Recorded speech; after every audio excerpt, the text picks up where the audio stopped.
I'm Death's Arrow, and this is a WoT I'm Thinking Debrief for the week of March 17th, 2013. This week marks the 1-year anniversary for WoT I'm Thinking. I came up with the idea for the series almost randomly one day, a few months after I learned how to capture game replays. Those non-commentated videos had become fairly complex at this time, and moving to a commentated format, while not exactly related to those earlier videos, was a natural progression for me, at least in terms of creating more complex video presentations. Putting myself out there in this manner, though, is not natural to me. Being passionate about World of Tanks, though, and having an outlet for that passion allowed me to overcome an unfamiliar and somewhat uncomfortable platform. When I created the early WoT I'm Thinking episodes, I only shared them with my former VPG clanmates to avoid overly critical feedback as well as to get trusted critiques of my work. I still occasionally get negative comments over the music bedding I used in the first episode. I take constructive criticism to heart and make every attempt to add or change things when it makes sense. While I occasionally strayed from my original vision for the series and tried out some different concepts along the way, the current format for the series as well as the debriefs are right along the lines I envisioned for the series. Thank you to everyone that's decided to subscribe. I appreciate all the comments and enthusiasm. I continue to make videos not only because of my own passion for World of Tanks, but yours as well.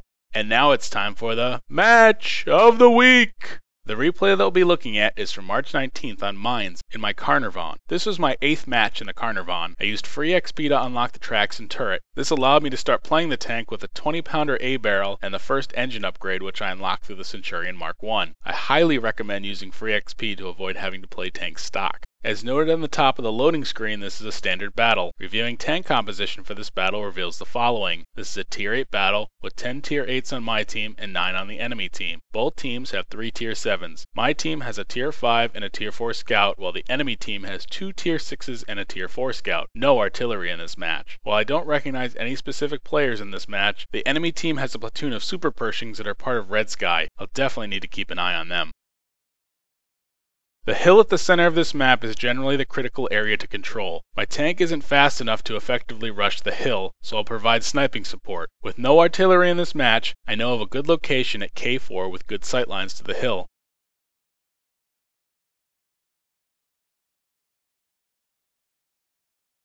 Let's get this show on the road. As we get underway, I immediately head towards my spot.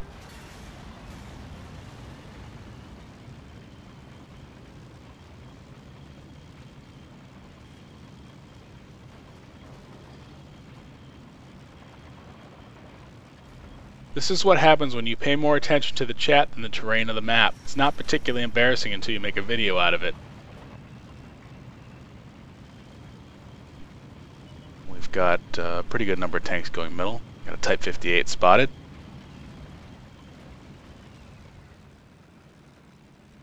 I'm now going to line up on any enemies that might try to rush the hill. Pre-aiming will allow me to get shots off faster. Type 59 takes some damage there.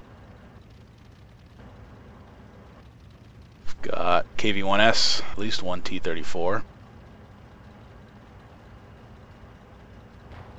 Looking at the mini-map, got a bunch of enemies in the middle that were spotted by our 59. IS is now pushing the hill. Take a shot, get a hit. And he's going to drop into cover before I can finish reloading. Lining up the T-34, and I get a hit.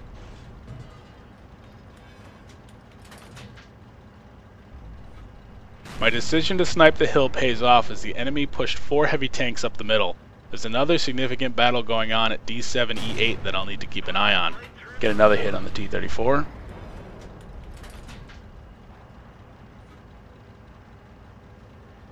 Got an enemy T-71 that's pushed up, sitting at H1. Get another hit on the T-34.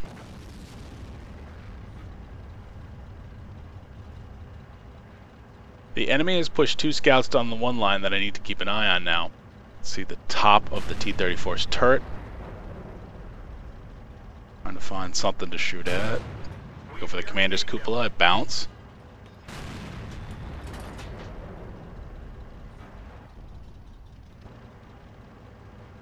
Enemy Type 58 is out in the open. Take a shot, get a hit. He's one-shottable now.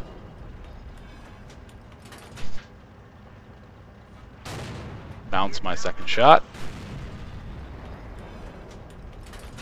And he backs into cover before I can reload. See a little sliver of him, take a shot and miss. Our Jagdtiger 8.8 centimeter knocks him down. I'm lining up the T-71. I can see a little bit of his tank, but I missed my shot. And he backs into cover. With the Type 58 knocked out, I decided I need to push in on the T-71 and take him out. This will also give me better angles on the enemies at D5 once the T-71 is eliminated. Not expecting our M5A1 Stuart to be able to beat him.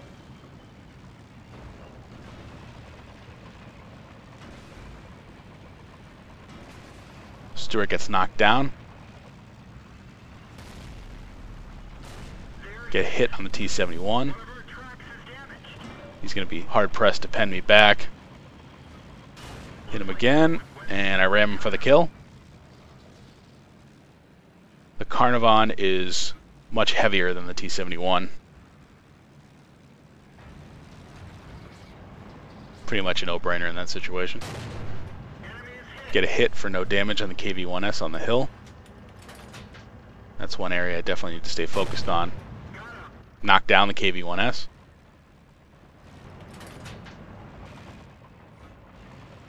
Got two T-34s spotted on the hill. Got a pretty heavy scrum going on at E8.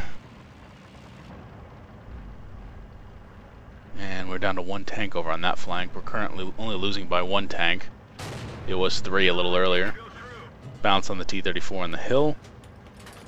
Trying to line them up again. The one in the back disappeared. I'm not going to waste a shot there. I'm now going to move up.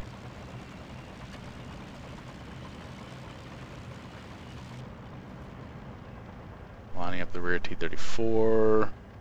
Trying to make sure I have a good open shot, and he gets knocked down before I can get my shot off. The enemy has won the eastern flank, giving them free run to our cap. I know that I need to start heading back to base or risk getting capped out.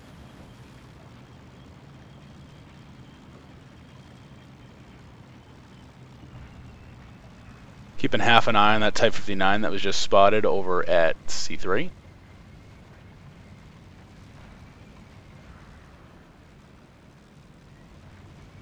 Keep pressing towards cap. Take a hit for no damage.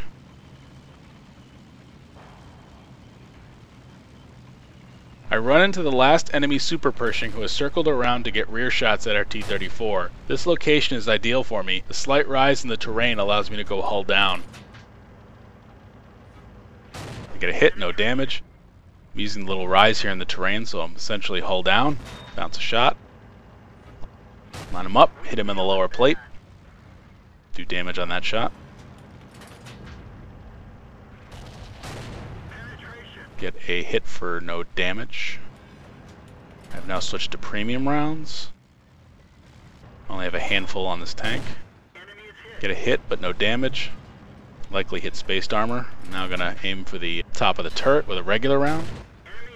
Switch back to regular rounds and I knock him down. Got a PZ-38NA, not much of a threat, but I do need to knock him down. Track him on my first shot. He cannot pen me. I line him up, get another hit. He bounces off me again. That time he did a tracking hit, and I knock him down. Enemy has an AT-15 on the hill.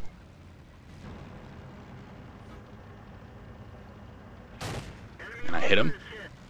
Do damage. He's firing back at me.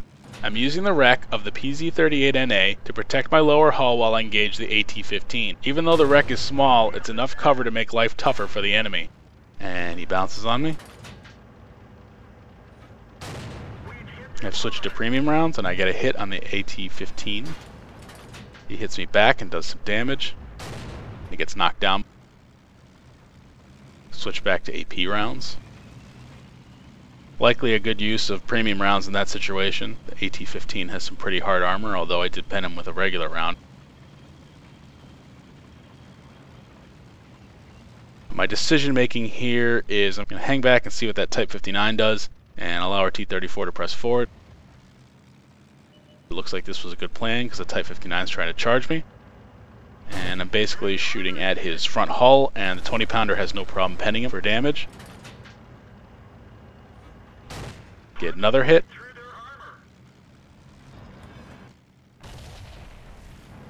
When he hit me, I knew it was HE based on the explosion sound. Get another hit. As I get penetrating hit after penetrating hit on the Type 59, a member of the enemy team calls me out for gold spam. I've windowed the chat message but left off their name to protect the innocent. That player has clearly underestimated the 20-pounder. I used all of 3 premium rounds in this match, making their whiny comment quite laughable.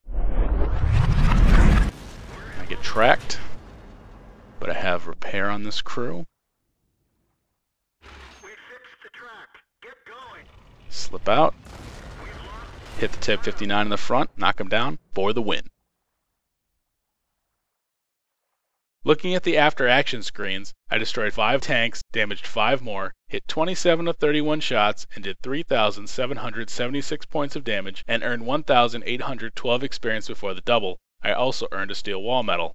Overall, I played a second-line sniper role for the most part in this match. The Caernarvon excels in this role, especially when you can go hull down. I started the match by supporting the hill as it's a key location on this map. Due to the lack of artillery in this battle, I was able to use a location that's normally not already safe. Once the enemy pushed down the one line, I changed my focus to take them out. I was then able to maneuver freely on the western flank and get good shots at the hill. The enemy was able to win the eastern flank, and I had to move to intercept them. I used hull-down tactics to take out the last Red Sky Super Pershing, and then used the PZ-38NA's wreck to protect my lower hull from the AT-15. Judicious use of premium rounds allowed me to quickly take down the AT-15 and win the match. I have to laugh when an enemy player calls me out for premium spam, especially when my tank has a gun that doesn't require it. The 20-pounder can easily punch through the front hull of a Type 59. Thank you for watching this What I'm Thinking debrief. Stay tuned for more content soon.